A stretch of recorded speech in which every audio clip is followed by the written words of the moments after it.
All right, let's dive in. Today, we're going to explore the world of organic cosmetics. Ooh, exciting. Yeah. And get this, we're focusing on one man's journey. Yeah. He was so frustrated with like regular store-bought products that he decided, you know what? I'm going to make my own brand. Wow. And it all started with beard oil problems. Really? You'll be surprised by what he learned about natural ingredients I'm sure. and how his passion turned into like a real business. It's amazing how, like, a personal need can spark something so big. Right. This deep dive really shows how people are becoming more aware of what they're putting on their skin and wanting more transparency Transparency is huge. from the beauty industry. Yeah. Totally. And our sources actually detail his struggles, with skin irritation and breakouts. Wow. He was trying all these products, even a new beard oil, and nothing worked. Ugh, It frustrating. made him realize, he had no clue what was in these products he was using every day. Have you ever felt that way? Oh, absolutely. Yeah. It's a little unsettling when you stop and think about it. Yeah, it is. Like, what am I actually putting on my skin? Exactly. Yeah. So instead of just giving up, he had this aha moment. Right. He was like, why not try making my own products Wow. with natural ingredients? I love that. That shift in mindset is so inspiring. It is. It's like taking control, right? Yeah. So he jumps into DIY mode head first. First project, a beard balm. Of course. Beard balm. Using ingredients like beeswax, shea butter, The classics. coconut oil, and essential oils. Sounds lovely. It wasn't perfect at first, I bet. but his beard felt so much better. Gotta feel good. A little win like that. It's those small wins Yeah, that can fuel a bigger project. totally. Yeah. That initial success was key. Yeah. It proved that natural ingredients could actually work for him. Give him the results he was looking for. Exactly. And it's not about being an expert right away. He just, Took that first step. learned as he went. I love that. It's inspiring. What really struck me was his first successful product was beard balm. Ooh. I'm kind of curious. Was there something about beard care specifically Yeah. that drew him in? Was there a gap in the market? Or was it just a starting point? That's interesting. You notice that Yeah. our sources don't say specifically, but Right. beard care was getting really popular then. Oh, right. Maybe he saw an opportunity there, Yeah. to cater to that market Mhm. with natural alternatives. Yeah. Especially since a lot of mainstream beard products Mhm. were full of, synthetic stuff. Like fragrances and... Yeah, fragrances, chemicals, all that. Yeah, that makes sense. Yeah. And, as he experimented more, he started sharing with friends and family. Oh, yeah, classic. Their feedback was the turning point. Right. That validation Yeah. and people you trust Exactly. can really spark an idea. It's Yeah. hey, maybe I could turn this into a business. It's like a classic entrepreneur story, right? Totally. Starting with that feedback from your community. But he didn't just dive in blindly. Yeah. He actually did a bunch of market research. Oh. And he discovered the organic grooming market Yeah. was growing, but Right. a lot of brands were either really expensive Oh, what? or didn't really cater to men who wanted Right. simple, effective, Right. natural products. So he found his niche early on. Yeah, it seems like he did.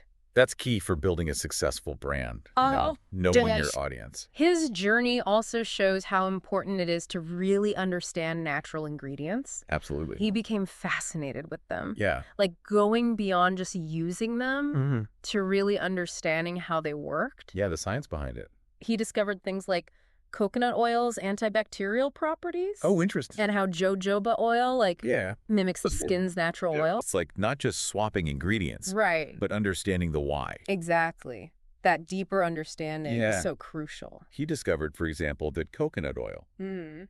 while a great moisturizer, can be a bit heavy. Oh. For some skin types, it's comedogenic. So, Oh, so it can clog pores. yeah, clog pores. Interesting. It's a saturated fat with a larger molecular size, you see. Okay. So it doesn't absorb as easily as some lighter oils. That makes sense.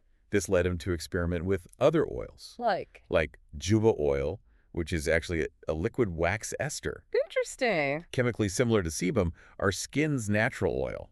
So it's lighter. Yeah, lighter, absorbs more readily, so, Good for different skin types. right, it's about finding what works best. It's not just about swapping synthetic for natural. No, not at all. It's about understanding, like you said, nuances, each ingredient, Of each ingredient. and how it interacts with different skin types. Exactly, that's a level of detail Yep. you don't often see in conventional skincare. It highlights like a key principle of organic cosmetics, Which is, using ingredients that work with the yeah, skin's natural processes. not masking them. Yeah, instead of masking them with synthetic chemicals. It's about working with nature, not against it. I love that. It's a great point. It's a philosophy, really. It reminds me of how he formulated his facial moisturizer. Oh, yeah.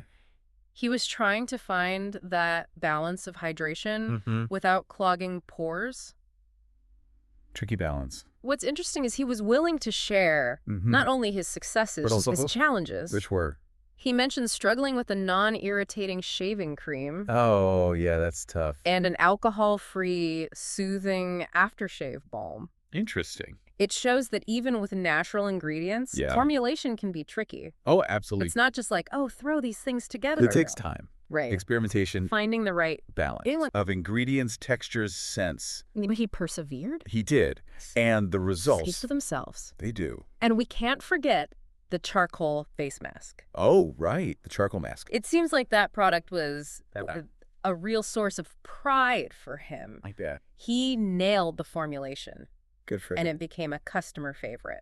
The charcoal mask is a great example of how natural ingredients can be super effective. Yeah, I was going to say. Activated charcoal Yeah. has been used for centuries. Yeah. For absorbing impurities, detoxifying the skin. That's amazing. It's like ancient wisdom combined with modern techniques. I love that. It's like he combined ancient wisdom with like modern knowledge Create something new. to create a product that really resonated with people. It clearly worked. Okay, let's switch gears a bit. Right. Talk about how he went from hobbyist Yeah. to serious business owner. The big leap. I'm really curious about that shift. That's where things get even more interesting. Yeah. You know? Going from those homemade labels Yeah. to navigating the complexities of like inventory, Right. Inventory. marketing, production. It's a whole other world. It's a whole nother level. A dedication and entrepreneurship. Stay tuned. Yes. We'll explore how he transformed his passion for natural ingredients to a full-fledged business. We'll be back. Wait. Welcome back. We're still diving deep into the world of natural cosmetics, following this guy's journey from like just loving natural ingredients to building a whole business. It's amazing. We left off with him realizing like there was a gap in the market for men's natural grooming products. Right. A need for something different. What's so interesting is how he took that like initial spark and made it into something real tangible. It shows real dedication. It does. And a willingness to learn, to adapt. He knew that like just making good products wasn't enough. It's just the first step. He had to build like a whole brand, a brand that people connect with. That resonates with his target audience. Oh, okay. He realized, What? those homemade labels Oh, yeah. weren't going to cut it anymore. Not for a real business. So he invested in like professional packaging and branding. Makes sense. Created a clean, modern, masculine look. Nice. What was the thinking behind that shift? I think he recognized that presentation matters. Oh, for sure. It influences how people see a product. Right, like subconsciously. When you see sleek packaging, Yeah. you think quality, you think trustworthy. It's true. He wanted that to reflect the care he put into the formulas.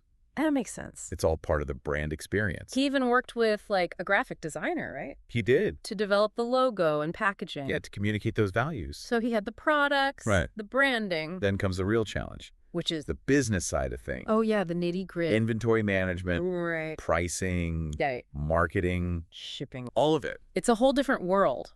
It is. Compared to like making beard balm in your kitchen. Totally different ballgame. It seems almost overwhelming.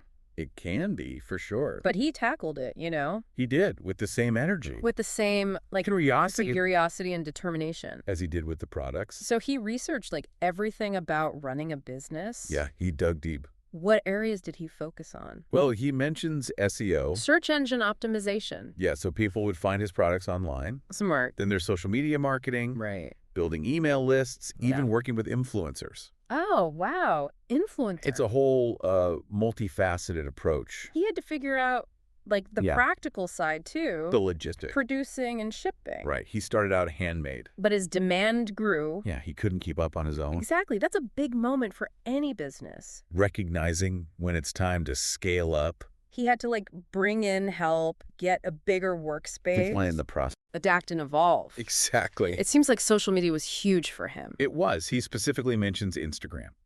Oh, interesting. Makes sense. It's very visual. For sure, for his products. He'd showcase them, share behind-the-scenes stuff. I love that. Even feature customer testimonials. It's all about community. Yeah, more than just selling. He's telling a story. Sharing his values. And it seems like it really resonated with people.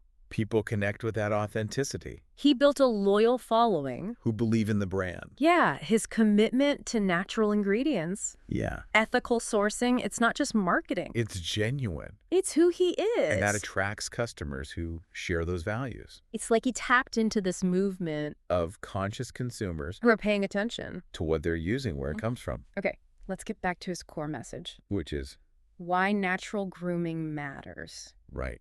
He talks about his own struggles. With conventional products irritating his skin. A lot of people can relate to that. Oh, yeah, for sure. It's a common experience. He gets into, like, the potential harm. The synthetic chemicals. Fragrances, preservatives. All that stuff. That's in so many products. Yeah, mainstream grooming products. And he contrasts that with the benefits of natural oils, butters, extracts. Nourishing the skin. Protecting it. Without harsh side effects. It's not just about looking good. It's about taking care of yourself. Choosing products that are good for you. Holistic approach to well-being. What stood out to you about his discussion of natural versus conventional? His emphasis on sustainable sourcing. Oh, yeah, that was great. He talks about the environmental impact of petrochemicals used in so many conventional products. And he advocates for, like, ingredients that are good for us. And good for the planet. It's a win-win. Was there a specific example of this? He talks about his packaging. Oh, yeah. He considered plastic at first. Like the standard.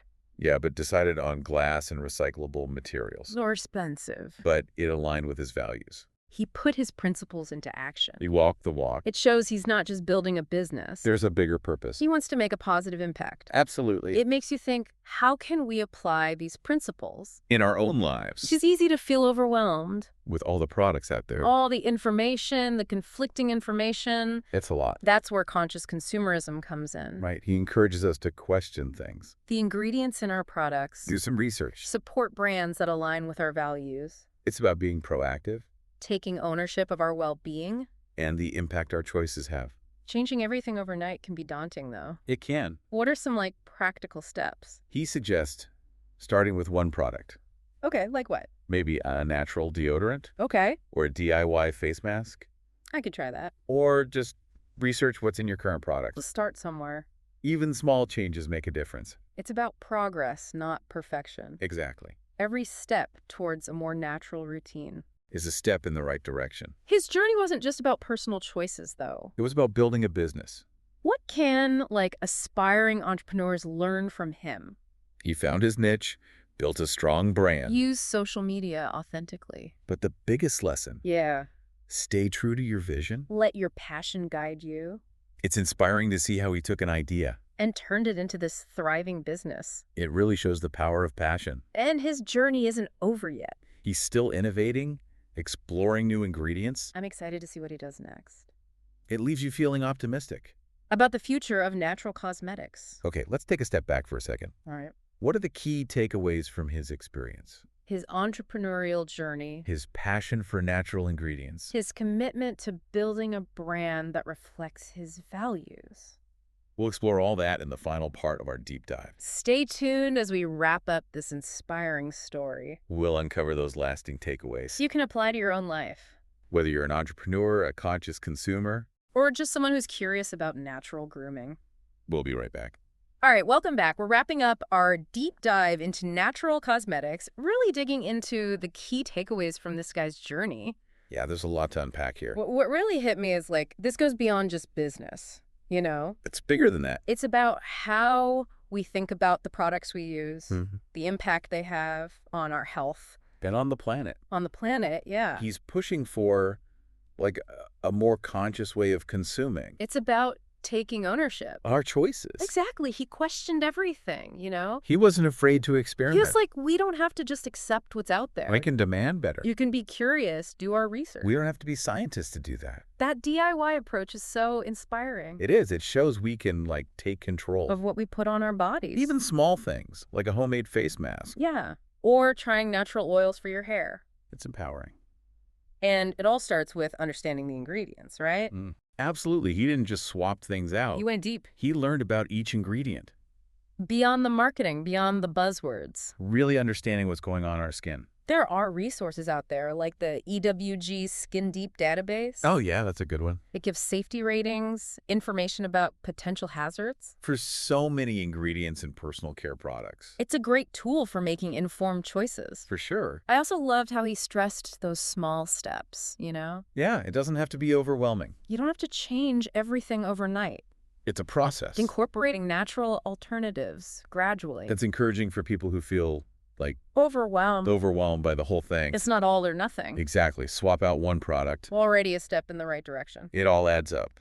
Another thing that stuck with me. What's that? How personal health and the environment, they're connected. It's all intertwined. His focus on sustainable sourcing shows we can make choices that benefit both us and the planet. Supporting brands that care about ethical sourcing. Eco-friendly packaging. It's powerful, using your money to support your values. Voting with your dollars. Encouraging businesses to do the right thing. It makes a difference. And his story is a great example for entrepreneurs, too. Oh, definitely. Finding your niche. Building a strong brand, connecting with your audience. Authentically. That's key. His success shows the power of passion. And authenticity. People are drawn to that. To brands with a purpose, a real story. It's not just about the product. I think the biggest takeaway. Yeah. Anyone can make a difference. That's powerful. He started with a simple idea in his kitchen. And look at him now. Changing the way people think about grooming. It's inspiring. It shows that even small actions can have a ripple effect. Choosing the right products. Contributing to a healthier world. More sustainable world. It's a beautiful thing. So as we finish up, I want to leave you with this. Okay. What small step can you take today? To incorporate more natural products. Into your routine. Maybe it's a natural deodorant. Researching your current products. Every little bit counts. His story has shown us that even simple changes can have big impact. It's about taking those first steps. Embracing the power of natural grooming. Thanks for joining us on this deep dive. It's been a pleasure. Keep exploring, keep learning, and keep diving deep. See you next time.